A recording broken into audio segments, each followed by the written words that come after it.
back, everyone. So we're a little late this morning. Took forever to for some reason get the workout over to the Garmin, but as I said in the last video, today we got just a little intro tempo workout before the real run workout start next week. So we got them on a fartlek, but a bit of a tamed down version. So I'll put the workout details on the screen, but tamed down version in that we're not going to be floating the recoveries, and on the ons just going to be going for kind of a tempo effort, and it's going to be exactly that, a true tempo effort, because the weather is terrible. Got 60 km/h gusts of wind. Just want to get that heart rate up to nearing tempo effort, whatever that is. Going this way will be very easy. First workout coming out of just easy running for the last month and a bit, so we don't want to shock the system like we did in that Zwift race. So anyways, it'll be pretty easy, hopefully. I think the in the wind sections will be not pleasant, but tempo effort is all that matters. Well, the wind is brutal. Almost there though. All done. Hamstring wasn't great. I'd say from about the third one, but speed was fine. Aerobically felt really good, but still got to keep chipping away at this hamstring so it can actually let me run, because on those 30s and 15s it was like a little vice grip there. But nonetheless, workout done. I think it was okay. Just gonna cool down for a bit and then get inside for the bike. So anyways, we're doing just that little sprint assessment today to see exactly what number we're working at. Right now I'm just gonna do like a little 10-minute warm-up, then calibrate everything, and then jump in to the Zwift Academy sprint assessment. The instructions were terrible on it, but the workout structure was exactly what I wanted, and so we're just gonna do that. And as I said, we're gonna try for peak 5-second power within one of the 10-second intervals, and then the 20-second power will be quite interesting to see compared to the last time I did that Zwift Academy workout. Sit back, enjoy. We've consulted a structural engineer here to make sure the foundation of the house could withstand the sprint that was coming, because it is just gonna, watch out. It's gonna measure on the Richter scale. By the way, I'm in, I don't know if you can see these. I wore them 2 days ago, so they still got a little sweat stains on them, but I forgot to do a wash. But we're wearing the black bibs shorts today. These are the $40 bib shorts. So this is the base model, and I gotta say I'm super impressed by them. Basically, bike shorts, the prices of bike shorts has just got like absolutely ridiculous. Like, I think there's a pair of bike shorts on RA Cycles that is like $380 US. It's like, those things better ride for you at that price. I don't know what is in them. Like, are they infused with carbon fiber? I have no idea. It's spandex. So I haven't bought a pair of bike shorts in like maybe 5 years, but it was getting that, like, the pair that I previously had, they were literally ripping at the seams. Like, so like, I was basically riding in the nude here on the bike. Like, you could see my whole backside. So it was kind of like, okay, we have to actually get a pair of bike shorts. And found out about this company through the great people of Slow Twitch, and I'm super impressed. Like, they're bike shorts. They do the job. There's a pad. It's good. It's fine. It's comfortable. The material is very nice. It's kind of like smooth. It's very smooth. They stay up nice. They fit perfect. I'm very happy with them. So I recommend checking them out. 40 bucks US, but still, like, that's still significantly cheaper than anything that's out there. They're like, when I say cheaper, we're talking like a third, a fourth of the price of most bike shorts, and then like a tenth of some absurd ones out there. Anyways, get this thing going. So the workout starts off with a pretty gradual ramp up, pretty short, but I mean, and that's why I did about 10 minutes warming up beforehand, just because personally I like to warm up for around at least 20 to 30 minutes if I'm doing pretty hard efforts. But anyways, so they do a 9-minute warm up, and then you do a 3-minute long sort of thresholdy type effort where the main focus is on getting the cadence up. So they have you building the cadence 95, 100, 105, 110 RPM in that range. And then you get a nice little cool down, and then the instructions in it aren't they aren't great, but basically what you're doing when it comes down to it is you're doing 4 little warm-up sprints where you're in the saddle. A key thing of them is that you're in the saddle for them. So you do 4, they say 6-second sprints. They have them listed at 10 seconds. In reality, they end up being 10 seconds anyways, because it's going to take you a few seconds to even get the cadence up a bit. So they end up just basically being 10-second efforts. But nonetheless, you have 4 activation sprints in the saddle, and then you have 1 10-second sprint and 1 20-second sprint. They say that because they want to see like your peak power in the 10-second sprint, and then in the 20-second sprint they want to see if you have the ability to go long. Now if you've raced on Zwift before, I wouldn't really say a 20-second long sprint is really all that long. They all end up being about that long anyways. Very rarely in a Zwift race are you ever waiting until the final 100 meters. Normally people are a little jittery, and 400 meters out, 350 out, that's when it's going to start ramping up. So they all really end up being 20 to 30 second long sprints anyways. So even though I wouldn't say it's a really long sprint, you do feel it in the final seconds of it. So it does give you a pretty good idea, I guess, if the person can hold that sprint over a decent amount of time, or what kind of power can they hold over a little bit longer of a time. So anyways, let's get into it. Let's see what we do for the actual sprints.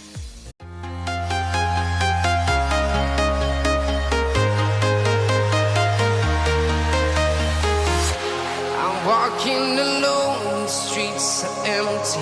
The only thing I can see is my own silhouette. I'm getting stronger, step by step. The clock is ticking, but there's no time for regrets. I've been flying from town to town, from London to Taiwan. I've been all around the globe trying to protect your soul. We are heroes tonight. We will fly above the sky. We are heroes tonight.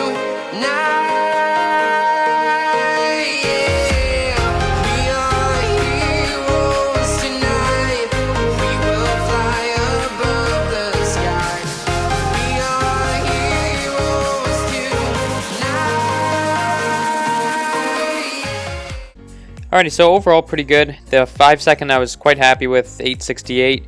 I think that's the highest I've seen actually, or very close to the highest I've seen ever, inside that is. And I mean, it's definitely the highest I've seen in the last year. It was like 20 watts higher than what I actually did in the Zwift Academy. The 20-second power, wasn't as happy with it. Unfortunately, I had to change gears around 6 to 7 seconds or so into that one. That kind of threw the rhythm off a bit, and just overall never really had great pop. I was thinking that you would start off at this close to your 5-second power, and then it would peter out. Here, it never really got that high to begin with. But anyways, overall, good session, and now we know where we're starting from. Alrighty everyone, so that's the day. Like I said before, pretty good run workout, nothing crazy. It was exactly what I wanted. Got it done, and then good bike. Interested to see where we can go from here with that. And then this afternoon just did some kind of contract relax type stretching on hamstring and hips with my dad helping out. I'll show some of that if you're interested at some point.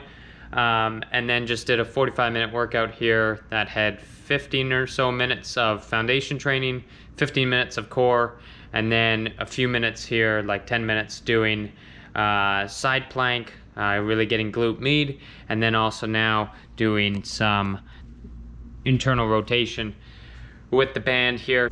So I'm just going to end up internally rotating out like that, and hold that for 30 seconds on, 10 seconds off, do that 5 times through, and that will get TFL absolutely burning.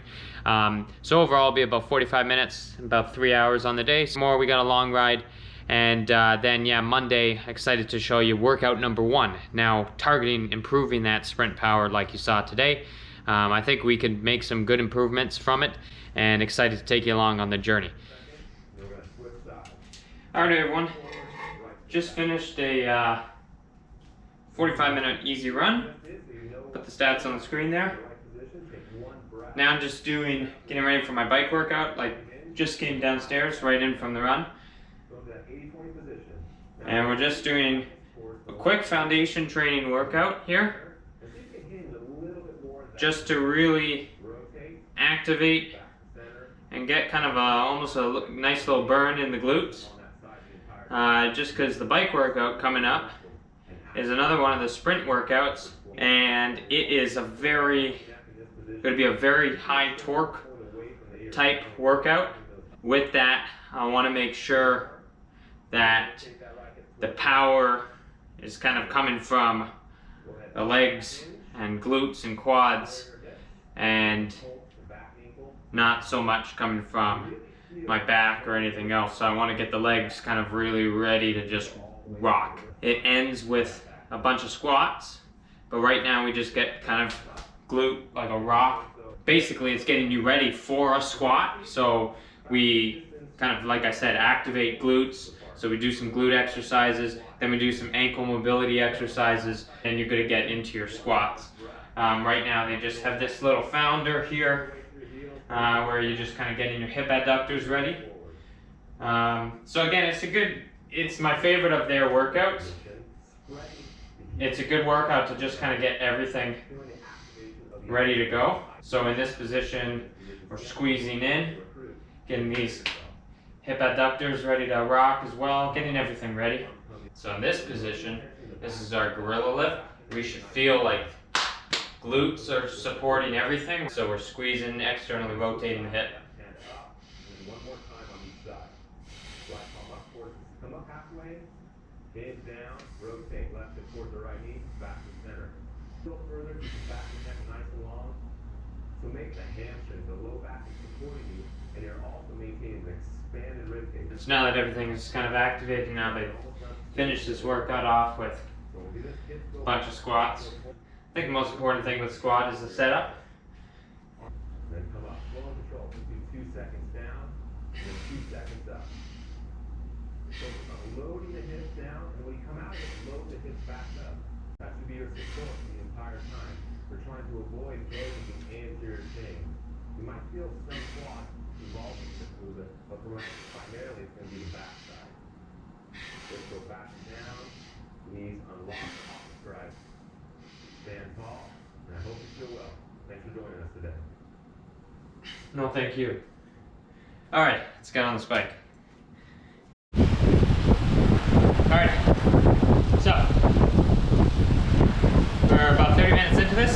Just finished warming up, or finishing warming up. As I mentioned in that fireside chat, power is a product of force and speed, right? High force going through the pedals, and a fast rate at which you're applying that force is going to equal big power. So, first workout here is targeted at that force component. And so what we're going to be doing is 8 times 20 seconds at a very, very high torque. And I found out about this one actually from Ed Laverack, one of his videos last year, where somebody wrote to him, Commonwealth Games cyclist, I think it was Chris Pritchett maybe, and good sprinter, and talked about this workout in particular. And it sounded really extreme to me, saying that you're gonna do only like 30 RPM during intervals. But I'm like, you know what? Never done it before. Let's see what happens. In any case, we're gonna go up the out. I think it's probably gonna take me a couple intervals to like find the gear, find the gradient, etc. that I need. But basically, we're going in a relatively big gear, and we're gonna go up a steep hill, and we're just gonna out of the saddle, give her for 20 seconds. But hopefully the gear is big enough, hopefully the gradient is steep enough that it's not really gonna allow the cadence to get, like, to build higher and higher. Hopefully it keeps the cadence very low throughout the entire thing. I might actually end up changing the trainer difficulty 100%. So anyways, what I wanna focus on with this is driving the pedals, good force, but also like how I'm applying that force. I found like during the sprints that I'm just all over the bike, and I'm like leaning off on one side, and And so what I want to focus on today is giving a good high amount of torque, applying a high amount of force to those pedals, but doing so with like stable hips, stable core. So we're working around this stable base and applying power around that stable foundation, instead of just kind of wiggling all over the place and potentially causing back problems and other issues down the road. Full recovery between them, 4 minutes and 40 seconds. And we're approaching the first one now. So let's see what happens.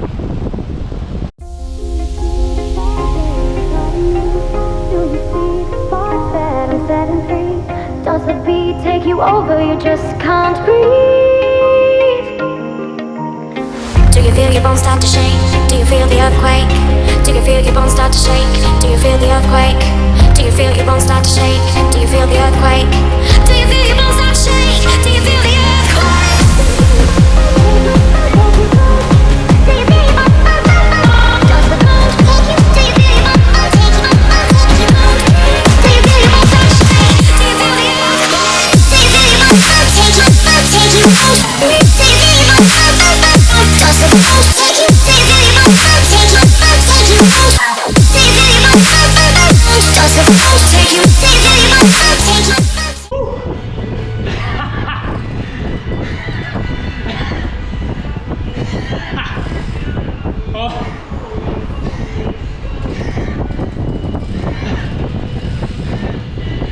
That's the one.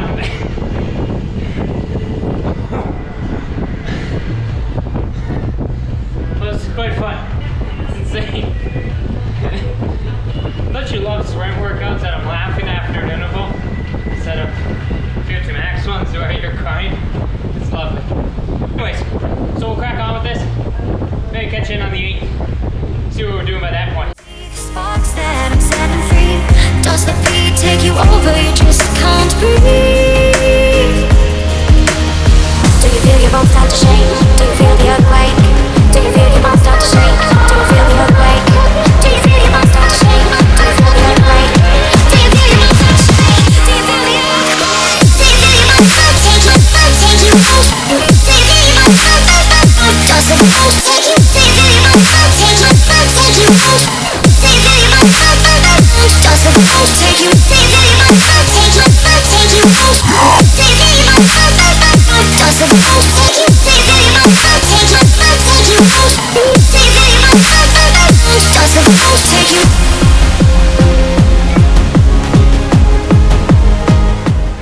Alright, so last one coming up. They've been pretty good so far.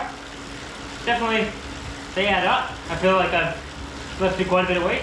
And it definitely feels like leg press by the end of it. It's just pure power, which is exactly what I want. So, I mean, pretty good. I'm excited to try just one sprint after this, just to feel the difference. I don't think I'm not doing it to see peak power or anything. I want to feel the difference.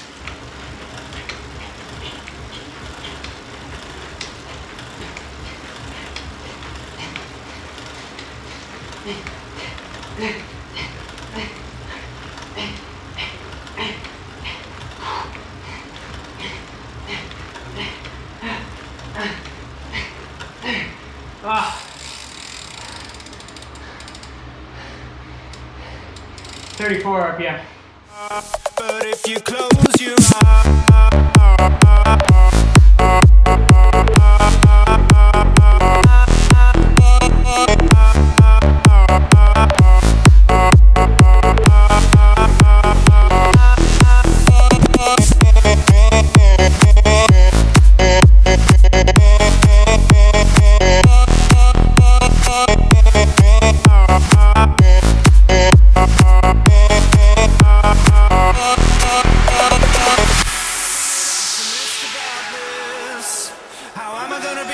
optimist about this. We were caught up.